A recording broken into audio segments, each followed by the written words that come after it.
साथ पढ़िए अल्लाहुम्मा सल्लि व सल्लिम व बारिक अला सय्यिदिना व मौलाना मुहम्मद व अला आलि सय्यिदिना व मौलाना मुहम्मद कमा तुहिब्बु व तर्दा अन तुसल्ली अलैहि सलातु व सलामन अलैका सय्यिदी या रसूलल्लाह या हबीबल्लाह या नबील्लाह। मोहतरम सामीईन, आज का ये मुक़द्दस दिन जिसे ईद उल फित्र का दिन कहा जाता है, ये मजहब इस्लाम का एक नुमाया और बहुत ही फजीलत और बाबरकत दिन है। हम अपनी लाइनी की वजह से आज के इस दिन की अहमियत को समझ नहीं पाते और जो काम हमें करना है उस काम को हम न करके हम उन कामों में मशगूल हो जाते हैं जिन कामों की इजाजत इस्लाम बिल्कुलिया तौर पर नहीं देता, ना आम दिनों में और खास करके मुक़द्दस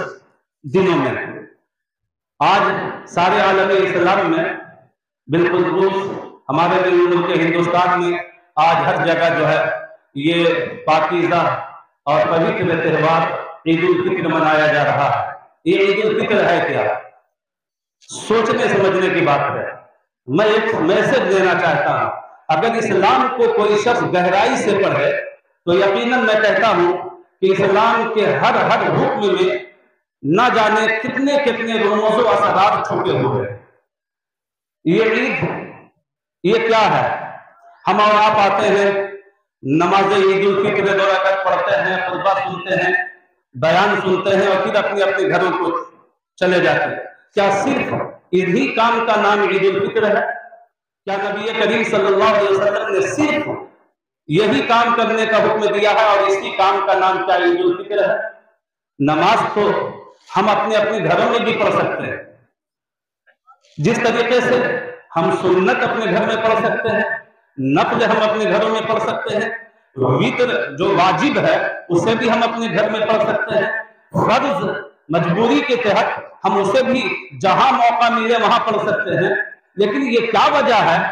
कि इस्लाम में नबी कौनो मका सल्लल्लाहु अलैहि वसल्लम ने दिन भर में 5 वक्त की नमाज को जो है जमाअत के साथ पढ़ने का हुक्म दिया और उसके बाद इरशाद फरमाया कि फिर जो है जुमा के दिन भी तुम लोग ज्यादा से ज्यादा इकट्ठा होकर के नमाज जुमा अदा करो। और मजीद फिर नबी कौन मक्का सल्लल्लाहु अलैहि वसल्लम फरमाते हैं कि हाँ, फिर साल में 2 दिन और तुम्हें दिया जाता है, उस दिन का नाम है ईद उल फित्र और दूसरे के नाम है ईद उल अजहा। उन दोनों में तुम जो है ईदगाह शरीफ में आ करके सभी लोग एकजा हो करके जो है तुम लोग जो है अल्लाह की इबादत और रियाजत करो, नमाज पढ़ो और बयान को समाप्त फरमाओ और उसके बाद फिर जो है आपस में तुम दोनों एक दूसरे से जो है मुसाफा हो, मुआनका करो और उसके बाद फिर जो है हो सके नहीं बल्कि जो है इन मुकद्दस दिन में अपने तमाम उन जो है मसाकीन, गुरबा और उन तमाम बेवाओं का और उन तमाम तरह के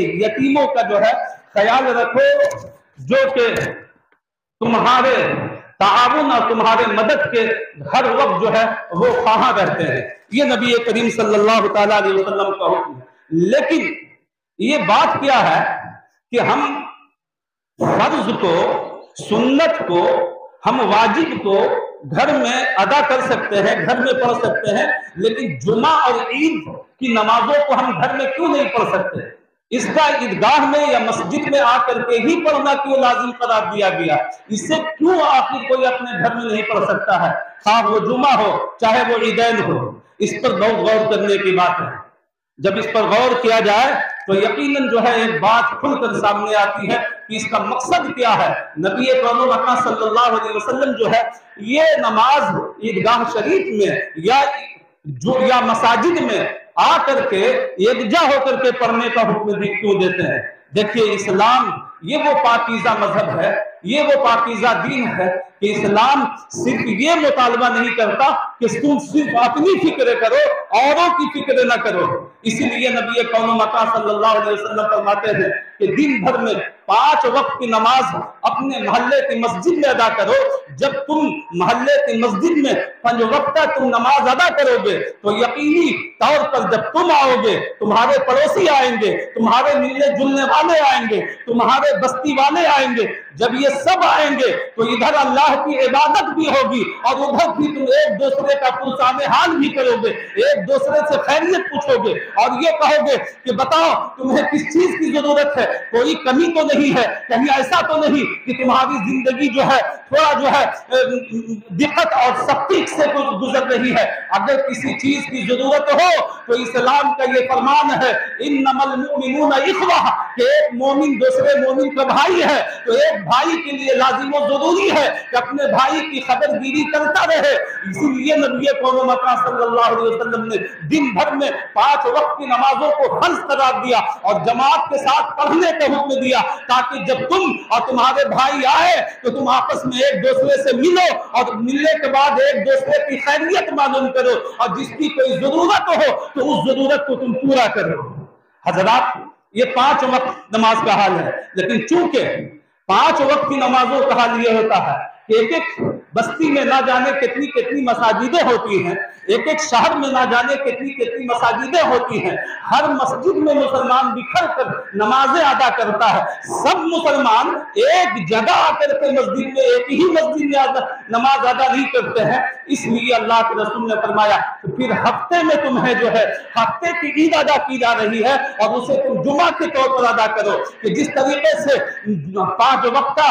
तौर पर जो है लोग आते हैं तो ये थोड़े हुआ करते हैं, और जब तुम जुमा की नमाज पढ़ते हो तो चूंकि जो बस्ती की जो तमाम मसाजिदें होती हैं उन मसाजिदों में एक ही मस्जिद में जुमा फर्ज होता है, ताकि तमाम मस्जिदों में के तमाम नमाजी जो है एक मस्जिद में आकर के जो है वो नमाज अदा करें और उसके बाद जो 5 वक्त नहीं मिल पा रहे थे वो जुमा में मिल करके जो है अपने तमाम भाइयों से जो है पुरसाने हाल करें, एक दूसरे की खबरगिरी लें और जिसकी कोई जरूरत हो तो उन जरूरतों को पूरा करने की कोशिश करें। ये इस्लाम का मकसद असली है। इसी तरीके से फिर नबी कौम सल्लल्लाहु अलैहि वसल्लम फरमाते हैं कि जुमा अब फिर तुम्हें साल में 2 ईदें दी जा रही हैं। अब इन नमाज को जो है तुम अब अलग अलग मसाजिदों में नहीं अदा कर सकते हो, इसलिए जो है एक ईदगाह बनाओ जो कुशादा जगह हो, जिसमें गांव या जो है शहर या करिए के तमाम मुसलमान आकर के एक जगह नमाज पढ़े, जो 5 वक्त मिला करते थे और उसके अलावा जो है जुमा में मिला करते थे और उसके बाद उनके अलावा किसी और से मुलाकात ना हो पाती थी। इसलिए नबी कौम मक्का ने साल में 2 ईदें अता फरमाई, ताकि इन दिनों में जो है यकजा तौर पर तमाम मुसलमान एकजुट होकर के जो है एक दूसरे से मिले, अल्लाह की इबादत और रियाजत करे, एक दूसरे की खबरगिरी ले, जिसको जिस तरह की जरूरत हो उन जरूरतों को एक मोमिन भाई दूसरे मोमिन भाई की जरूरतों को पूरा करता हुआ नजर आ रहा है। ये मकसद असली है इस्लाम का। इस्लाम को समझने की जरूरत है हज़रात। इस्लाम जगह जगह पर हर एक की खबरगिरी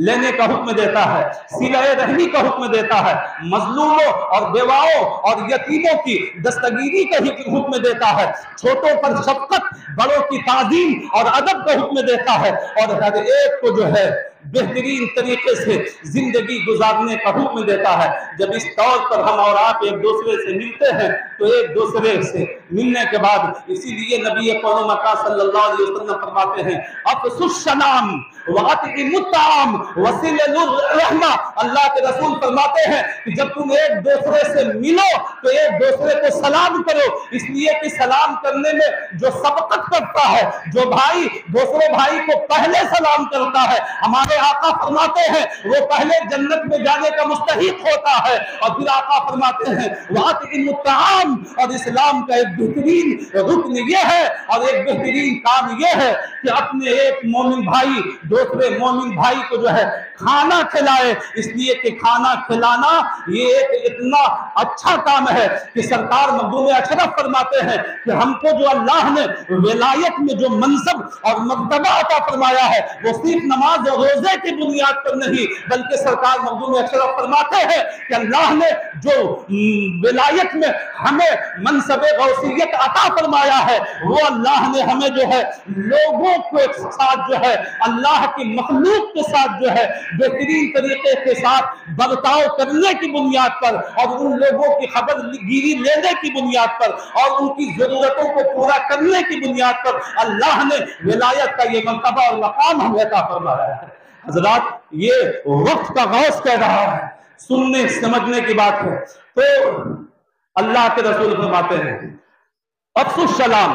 कि एक दूसरे को सलाम करो, मुसाफहा लो, उनसे मुआनका करो।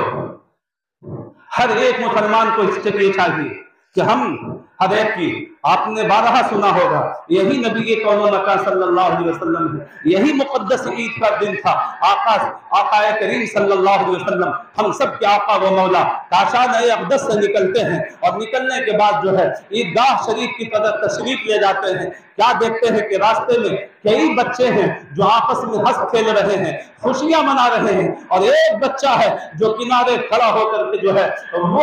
ज़ारो कतार रो रहा है, उसके बदन पर फटे पुराने कपड़े हैं। नबी कौनो मकाम सल्लल्लाहु अलैहि वसल्लम की, उस रहमतुल आलमीन की जब उस बच्चे पर निगाह पड़ती है, आका रास्ता बदल देते हैं और बजाते खुद उस बच्चे के पास जाते हैं और जाने के बाद उस पर अपना नूरानी हाथ बतौर शफकत फेरते